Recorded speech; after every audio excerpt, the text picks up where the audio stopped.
Salut, moi c'est Myriam et je suis jalouse et pauvre, fait que je peux pas aller en voyage. Ben oui, c'est ça la controverse dans ce moment. Les influenceurs qui sont en voyage, les influenceurs qui influencent mal et toute la pandémie mondiale. Tout ça, ça va vous donner une bonne vidéo. J'aimerais tout d'abord qu'on aille à la base. C'est quoi un influenceur?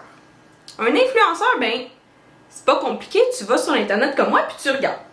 Un influenceur dans la culture numérique et plus particulièrement du web et des plateformes de contenu et des réseautages social est une personne qui, par son statut, sa position ou son exposition médiatique, telle qu'une télé-réalité, est capable d'être un relais d'opinion influençant les habitudes de consommation dans un but marketing. Fait que dans le fond, un influenceur, c'est une personne qui influence. Tout simplement. Maintenant, si on y va avec le contraire d'un influenceur qui devrait être la bonne chose, c'est un créateur de contenu. C'est quoi un créateur de contenu? Encore là, bonne définition.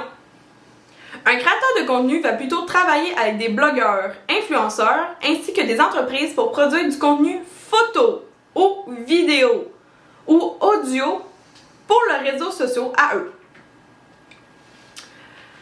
Fait que, gars, on va y aller simple. Un influenceur, ça sort d'une télé-réalité avec plus que 100 000 abonnés, puis boum, ça le décollable. Un créateur de contenu a parti de rien et fait de la création de contenu, donc un podcast, une vidéo, une chanson, une photo, peu importe qu'est-ce que tu veux, puis il grow up au fur des années pour arriver à être créateur de contenu et vivre de sa passion.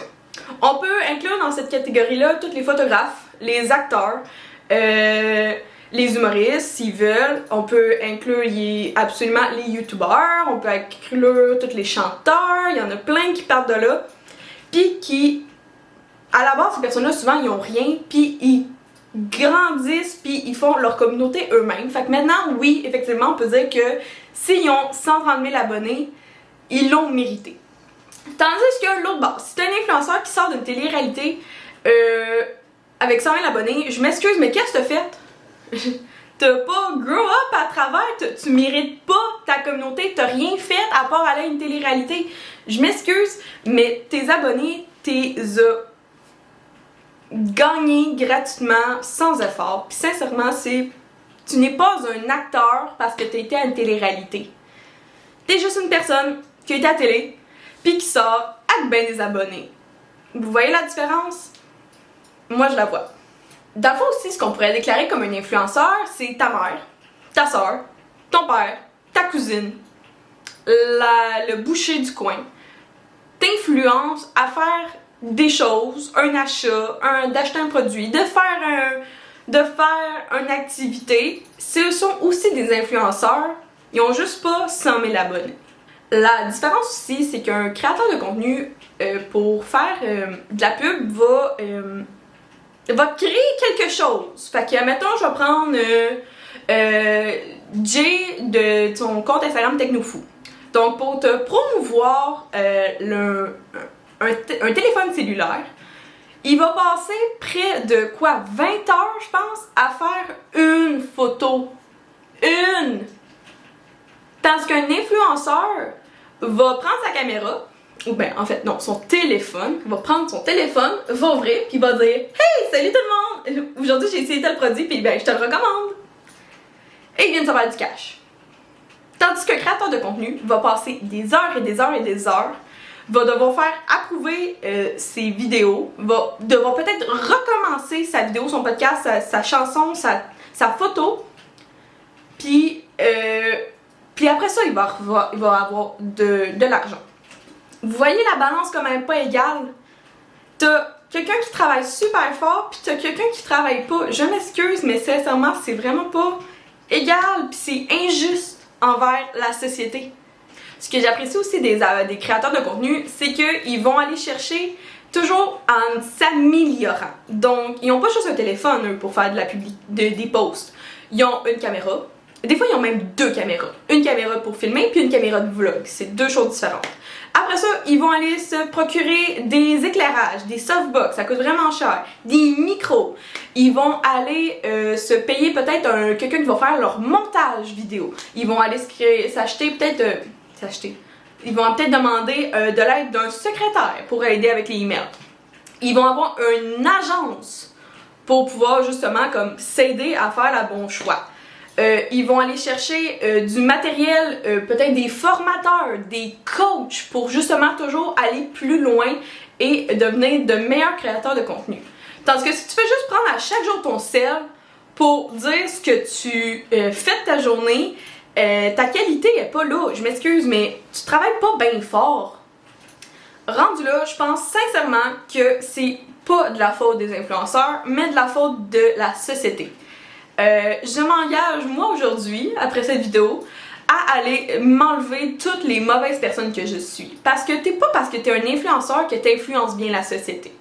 Ça se peut que tu sois un influenceur que toi qui influence justement les mauvaises pratiques comme partir en voyage durant la pandémie. Ça se peut que toi tu sois un mauvais influenceur parce que toi tu fais juste boire, tu fais juste parler peut-être de drogue, tu fais juste peut-être parler juste de sujets qu'il faudrait peut-être faire attention durant la pandémie. Pourquoi je te suivrais toi qui fais juste comme pas me faire sentir bien dans ma peau? Ça, sincèrement, là, c'est quelque chose que la société, il faudrait qu'on check. Qui tu suis? Est-ce que la personne, elle te fait juste te rabaisser dans ton estime de soi? Tu fais juste te dire, oh my god, elle est belle, oh my god, lui, il est chanceux, oh my god, lui, il est riche. Gars, si t'es pour toujours te faire sentir mal en regardant cette personne-là, unfollow. Parce que cette personne-là, je peux te jurer que son fanbase, elle s'en fout. Elle va pouvoir perdre toutes ses abonnés, puis elle se dirait comme ah, Colin, c'est eux qui les épais. Ben oui, cette personne-là, elle a rien à faire de toi. Tu fais juste lui procurer de l'argent parce qu'elle a plein d'abonnés. Plus elle a des abonnés, plus elle a des compagnies qui s'intéressent à elle, plus ça fait de l'argent. Faudrait peut-être allumer, gang, que si on veut pas encourager ces personnes-là, faudrait se désabonner. Comme ça, ils vont devenir de moins en moins famous pour les entreprises. Puis ils vont peut-être catcher à un moment donné que, gars, c'est peut-être pas le métier qu'il faut que tu fasses dans la vie. Tu sais, un influenceur, là, c'est pas nécessairement quelque chose de bien dans la vie. C'est pas quelqu'un qui a, surtout pas, quelqu'un qui à chaque fois qu'il fait quelque chose de mal, puis qui se fait pointer du doigt, qui dit comme « Ah, faut que je me recule parce que là, je me sens pas bien, je vais prendre une pause des réseaux sociaux. » Mais t'as pas compris, c'est ta job! Pourquoi tu fais une pause?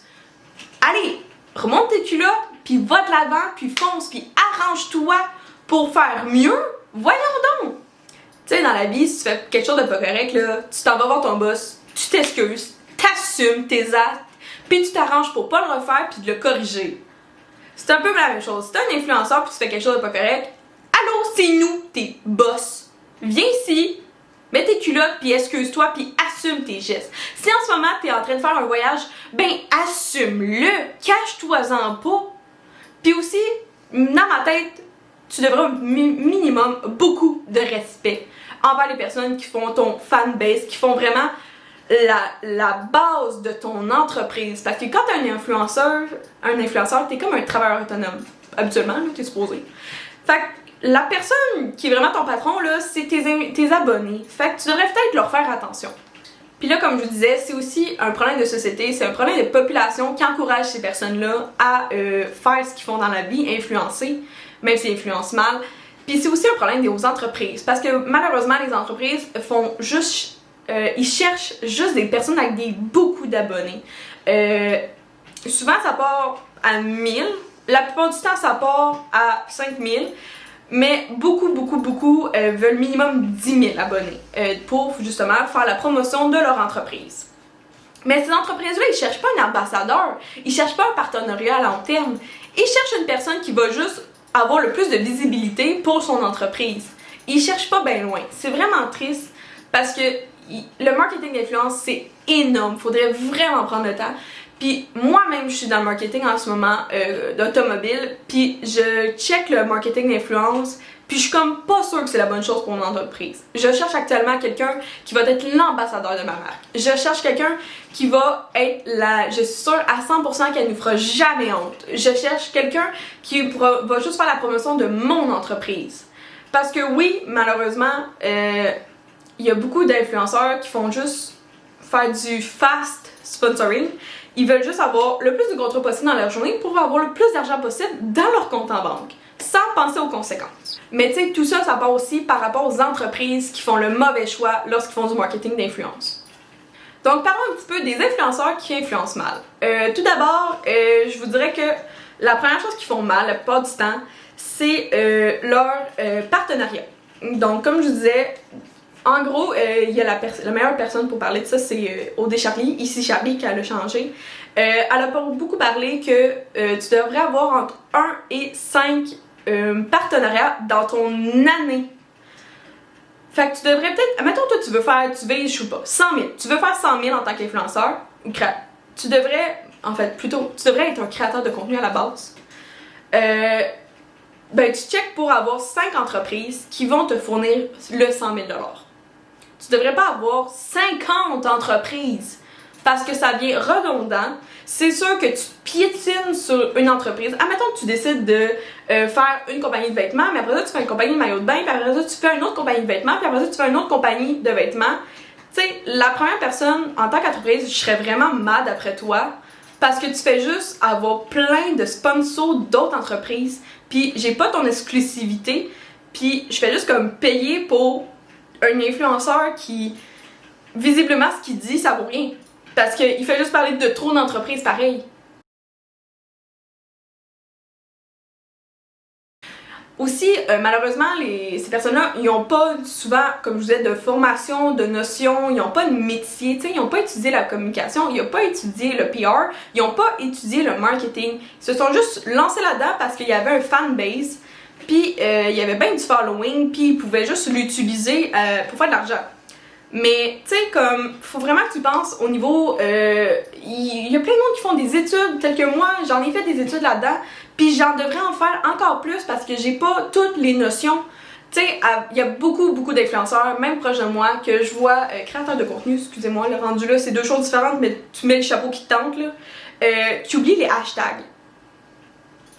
Un hashtag, gang, c'est tellement pas compliqué. Un hashtag ad, pas un AD. Non, tu mets pas juste ad dans ta publication, tu mets hashtag ad, c'est ça qu'il faut. Tu dois mettre les bons termes juridiques. Si jamais tu reçois de l'argent par rapport à ton code, tu dois le dire. Si jamais tu fais pas d'argent, tu dois tu marques autre chose, mais tu sais, hashtag ad, code affilié, code sponsorisé. Il y a... Sarah Couture, qui est une des meilleures dans ça, selon moi, je pense qu'elle les a mis dans ses highlights, si tu vas aller voir. Les bons termes à utiliser quand tu es créateur de contenu, tu dois l'écrire. Tu devrais le dire quand tu as reçu un produit. Tu devrais le dire quand tu as acheté un produit. Je suis désolée, mais c'est sûr que tu es un influenceur, puis ça vient mélangeant pour le consommateur. Je sais pas si tu l'as acheté, si tu l'as reçu, si tu reçois de l'argent pour ça, si tu reçois le même produit 4 fois. Tu sais, dis-moi-le parce que l'honnêteté avant tout, là, c'est là. Parce que ici, moi, la personne, c'est moi qui fais ton argent. Fait que tu devrais peut-être faire plus attention. Beaucoup de monde en ce moment ont vu justement le problème qui est arrivé, là. Énormément d'influenceuses ont fait la promotion la même journée. Oui, la même journée, parce que c'est ça que l'entreprise sûrement voulait faire comme boom, un gros boost de visibilité, des publications de masse pour vraiment nous donner tout ça en même temps à la communauté. Et ils ont des leggings comme en forme d'alvéole. Donc c'est comme des leggings gaufrés. Et énormément d'influenceurs, malheureusement, ont dit que les leggings enlevaient la cellulite. Ce que, premièrement, justement, tu vois que l'influenceur a peut-être pas fait attention à ce qu'il a dit, parce que ça se peut pas un legging qui enlève la cellulite. Ça se peut que le legging, la forme d'abeille alvéole, permet de pas montrer, de moins coller la peau, fait que la personne, lorsqu'on voit, tu vois juste l'effet gaufré et non la cellulite. la plupart des influenceurs ont vraiment mal dit. Ok, tu peux dire, ah, ils sont confortables, ils sont chauds, ils sont cool, mais dis pas des mensonges tels que ça l'enlève la cellulite. Ça fonctionne pas. Puis en plus, l'entreprise, ça a l'air que quand tu vas sur... Ça a l'air. Ça prend 3 clics de trouver l'entreprise, là. Quand tu vas sur son site, tu vois très bien qu'il est écrit carrément que ça enlève la cellulite, mais voyons, ça peut pas être prouvé. Ça... Au niveau de la santé, comment tu veux prouver ça? T'as-tu fait des tests? Voyons, la cellulite. C'est quelque chose de très normal, de très beau, de très... Les femmes sont tellement belles qu'ils en ont, puis je trouve ça vraiment plate que des influenceurs encouragent ça. C'est vraiment comme... Mais voyons! Tu sais, à quoi t'as pensé? T'as-tu pensé 3 secondes à l'intelligence?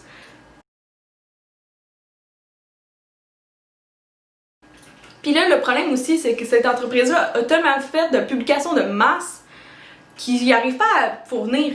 Fait que si tu commandes de ton produit, que tu pensais pour commander en canadien, ben tu veux avoir la surprise de le commander en US finalement dans ton compte en banque. Tu vas aussi te rendre compte que tu vas pas te le faire shipper bien vite parce qu'ils en ont plus, ils sont en rupture de stock, ils font juste vendre ce qu'ils ont pas. Après ça, si tu veux aller chialer sur ta clientèle, ben ils répondent pas. Wow, quelle belle entreprise! Puis wow, tu devrais vraiment remercier l'influenceur qui t'a fait acheter ce produit-là. Parce que lui, il a pas reçu le même produit. Parce que lui, il a sûrement reçu la meilleure batch de qualité le plus vite possible. Parce que ces entreprises-là font juste vendre ça le plus vite possible, puis ils s'en foutent. Puis l'influenceur, malheureusement, fait pas sa job. Il a pas essayé lui-même de le commander. Il a sûrement pas essayé lui-même de passer 15 fois au lavage pour voir qu'est-ce qui arrivait. Il a sûrement pas essayé d'appeler au service à la clientèle. Parce que non, ils font tellement du fast sponsorship qu'ils vont ben trop vite. Ils veulent juste avoir le plus d'argent possible sans voir les conséquences que l'entreprise peut avoir sur ses consommateurs, sur ses abonnés. Ça n'a pas de sens. Bon, le dernier sujet que je voulais apporter, c'est les influenceurs dans le voyage. Ben oui, il y en a eu beaucoup. Il y en a eu beaucoup qui ont commencé au mois de septembre à aller en voyage en le disant pas. Puis là, ils sont revenus du voyage, puis là, ils ont fait comme « Ah ben, moi je suis allée en voyage, puis voici mes vidéos. » Ok. Là, on se demandait pourquoi t'es allée en voyage. Ah ben, je filais pas, là, j'avais besoin de ça, puis oui, j'ai eu le COVID. Ok, mais même si t'as eu le COVID, pourquoi t'es allée en voyage? Tu te penses bien plus intelligent que nous? Ben, j'en avais les moyens. Ok. Mais là, pourquoi t'as pas, comme, dit que t'as été en voyage? Pourquoi tu t'es caché? T'avais honte? Tu voyais très bien que tu faisais quelque chose de mal? Pourquoi nous, on va pas en voyage, mais toi, tu y vas? C'est pas parce que toi, t'es influenceur, créateur de contenu que t'as le droit d'aller en voyage. Il y a plein d'hommes d'affaires en ce moment qui font des vidéoconférences parce qu'ils peuvent pas aller se déplacer dans les pays qu'il faut. Il y a plein de personnes en ce moment que c'est ça leur... Attendez. Quelqu'un là qui est agent de bord, il y en a beaucoup qui sont au chômage malheureusement en ce moment. Quelqu'un qui est agent de voyage, qui est supposé faire des voyages, ben en ce moment il en fait pas. Tu sais, parce qu'il peut pas, parce que c'est pas recommandé de faire un voyage. Puis là si tu me dis, ouais mais c'est pas... On a le droit de faire des voyages. Ben oui t'as le droit, mais vas-y avec ton gros bon sens aussi là. T'as bien le droit de foncer dans un mur, ça te tente, mais c'est pas plus intelligent de le faire. Voyons.